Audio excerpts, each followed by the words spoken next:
Good evening, and welcome, traveler, to the Vale. I am the CreepyConsular. I sit here in my booth approving visas for entry to the other side. Ah, yes, well, I suppose if you're going there, the CreepyConsular turns his back to you as he rummages through his booth. This should be of some service to you, traveler, he says as he offers you a blanket. Off you go. But do remember my advice.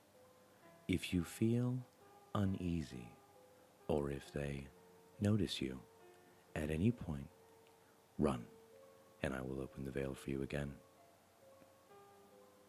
Tonight's story is written by Happycatsforasadgirl and is titled, "The Coastguard is hiding something you need to know." The older officer looked kind, almost fatherly. He set the coffee cup down in front of me and sat down with a good-hearted smile. I pulled the survival blanket closer around me and did my best to smile back. "That should see you right. You must be chilled to the bone," Martin said. "Truth is, you're lucky to be alive." "I know," I said, my voice quiet, before adding, "Thank you." "You don't need to thank us. It's what we signed up for. But I would like to ask you, what happened out there, if that's okay?" Seeing the look on my face, he leaned back a little, giving me some space. I understand that this is hard, but we need to make sure none of this ever happens again to our trainees." I glanced around before I answered, taking in the small, windowless room they'd brought me to. On the boat back, they'd asked me some questions as they treated me. But once I was back on land, there'd been hushed conversations and calls being made. Mentions that I was new to the team, still in training. The officer in front of me, Martin, had led me here once I was able to walk, and this is where I'd been since. "There are dangers out at sea, Oliver. You know this. We just want to make sure that you're okay, body, mind, and soul." The kindly smile he offered was at odds with the closed door, but I hesitantly began to speak. "I was being stupid, really stupid. We were running some speedboat drills, slamming it through big waves at speed, taking advantage of the storm to practice bad weather work. The rain and the spray were intense. Steph had instructed me to be spotter, so I was standing and looking for the target." I stopped again, not wanting to admit what I'd done. Martin looked at me, the wrinkles around his eyes asking me to trust him. I gathered myself and carried on. "My life jacket. The strap was twisted and cutting into my ribs. I thought it would be okay just for a moment to unclip, if I was still holding the rail with my other hand." I looked up, desperate not to be judged. "And so, of course, the boat bucks at the moment, of course. I've now only got one hand on the boat, and I overbalance, and—" "Everyone makes mistakes, Oliver," Martin says, soothing. "I've unbuckled my jacket before. We all have." He paused for a second as I took a sip of coffee to wet my dry lips. "So what happened next?" he pressed. "I hit the surface screaming, so I was instantly swallowing water," I began. I explained it all, the burning salt blinding me, filling my nose, the wake of the boat tumbling me, sending me disoriented and spinning into the darkness. The feeling of the life jacket being torn away, my clothes and shoes becoming as heavy as iron as I desperately kicked for what I hoped was the surface. I described breaking into air for just long enough to suck in the wave that forced me back under. My training telling me that I had to get my shoes and jacket off so I could swim. The sleeve getting caught, tangling me, binding my arms. Lungs burning as I watched the surface recede as I sank through the yielding water beneath me. fighting my own convulsing throat that wanted to breathe air that didn't exist. I didn't even realize I was crying until I felt Martin's hand on my shoulder.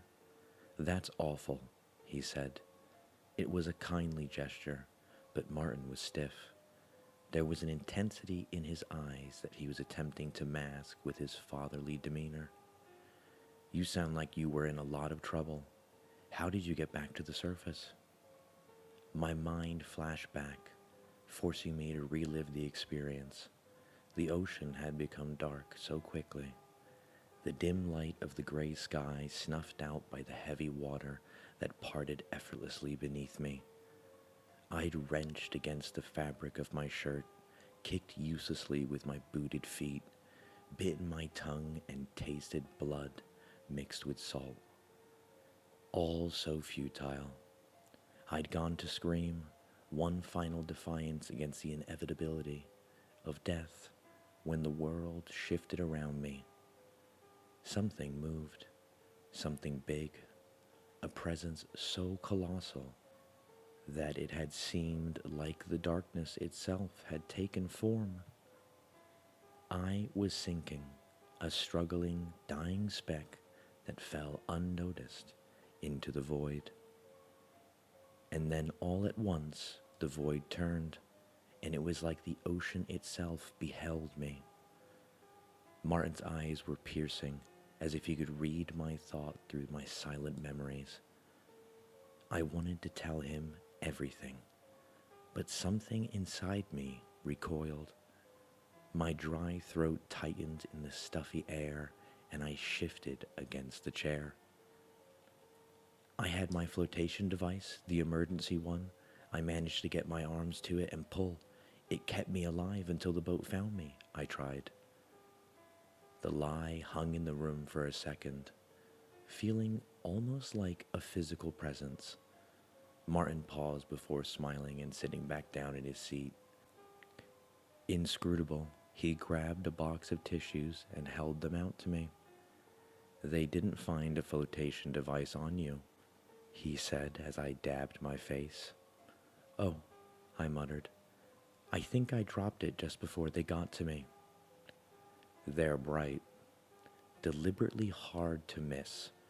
Martin fixed me with a stare, and suddenly the air in the room felt very heavy. I swallowed into a neck like sandpaper. "Very hard to miss. Light on them and everything. And your story doesn't match what the rescuers saw when they got to you." I don't remember," I tried. My tongue felt rough against the roof of my mouth. My coffee cup was empty, but Martin's friendly demeanor had vanished, and I didn't dare ask for more. "They say they saw you kick slowly to the surface, coming from real deep down, that you stopped before you broke water, hovered beneath the surface for a moment or two. See, to me, that doesn't sound like someone who's drowning. That sounds like someone who's not in any trouble at all. Down there, at least." The silence following his words was broken only by the hum of the air conditioner. I pulled in a difficult breath, feeling my lungs working hard in the stale room. I opened my mouth to speak, but Martin cut me off.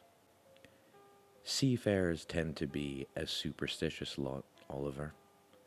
There are stories that go back beyond memories of strange things in the ocean. Monsters, creatures, krakens, and sirens. You know all this." He moved forward in his chair so close that our knees touched. I instinctively pulled back slightly and wrapped the blanket tighter around myself. I've seen and heard strange things out there myself. Things I can't explain and wouldn't like to dare try. I'm only gonna ask you this once, Oliver. What happened down there? Down there, the presence beneath me had shifted again, immense. There was the smallest movement from it, barely a twitch, and the rush of water it created was like the spinning of worlds. The entire abyss beneath me rolled to fix me with its gaze, an unfathomable presence that pulled me down like a mote being devoured. I looked back, not knowing if this was real or something that had come from my dying brain. As my thoughts faded, I sent out one desperate and final plea for my life. And as I did, I felt something squirm into my mind. A wet, ancient presence that writhed its way between my neurons and bound my soul in a freezing dark cocoon. And then my body had rebelled. The pain was too much, the acid in my blood driving my mouth to open against my will. The tearing, burning agony of salt water rushed into my lungs, and then I'd breathed it out. The pain had disappeared. The panic had faded. I'd hung there in the darkness, still silent. The heavy feeling of cold water washing in and out of my body, the only sensation I was aware of. The heavy feeling settled in my mind, unpleasant, though not unwelcome. The presence, the being around me retreated back, leaving me alone, alive. Martin was still staring at me, a vein in his forehead pulsing. I opened my mouth to answer, to say some lie. Instead, seawater gushed forth, soaking the front of the shock blanket. He stood up, his chair screeching harshly on the concrete floor. "Well, I'd say that does it then," he said, looking at me with something between fear and disgust. "Does what? What are you going to do with me now?" I rasped out. My head swam as I stood as well, but I made sure that I stayed on my feet. I tasted ocean on my tongue.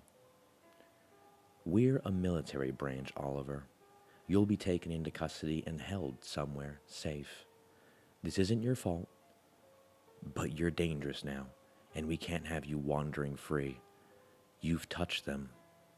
I'll personally see to it that you're comfortable, wherever you end up." "Who are them, Martin? What happened to me? What's going on?" There was a hysterical edge to my cracked voice now, but Martin wasn't listening anymore. "We'll get you safe, Oliver. Then we'll explain everything." As the lock of the door clicked open, I knew that this was it. A man and a woman were entering the room, still only Coastguard, both unarmed, but both looking serious. Martin had turned to them to speak, to tell them how I was to be held, but I was already moving, driven by fear and instinct and the powerful, all-consuming thirst. The new man hadn't been looking at me as I barreled into him, and he let out a choking wail as my forehead made contact with his nose. A split second later, I was pounding down the hallways, bursting out into daylight, looking around wildly as shouts and fast footsteps followed me. Without being consciously aware of making the choice, I span away from the road and pelted across the tarmac towards the beach. On land, I'd be trapped, hunted, found, but the sea offered safety. I fixed my eyes on the lapping waves and redoubled my speed, feeling the hot grit beneath my feet, the dry air rasping at my skin. The water would hide me. I would slip into the darkness and be gone forever. The gunshot rang out as I dived into the surf. I swam wildly, recklessly, throwing water behind me with my arms and thrashing my legs. The low roar of a boat engine came to me, but the water was getting mercifully deeper, the current stronger, and they couldn't catch me down here. Nothing could catch me down here. The icy water welcomed me back, accepting and shielding me as I fled. I've been down here for weeks now. The search operation went on for days, but they never stood a chance. Today, a tourist dropped their phone while paddleboarding, and I managed to scoop it up. Waterproof technology is wonderful nowadays. I'm writing this to let you all know that the Coastguard are hiding things from you. Come and discover them for yourselves. The sea is wide and welcoming, and there's room down here for all of us. There are things down here that love us, things that can help and guide us. Come and join me. The water is lovely.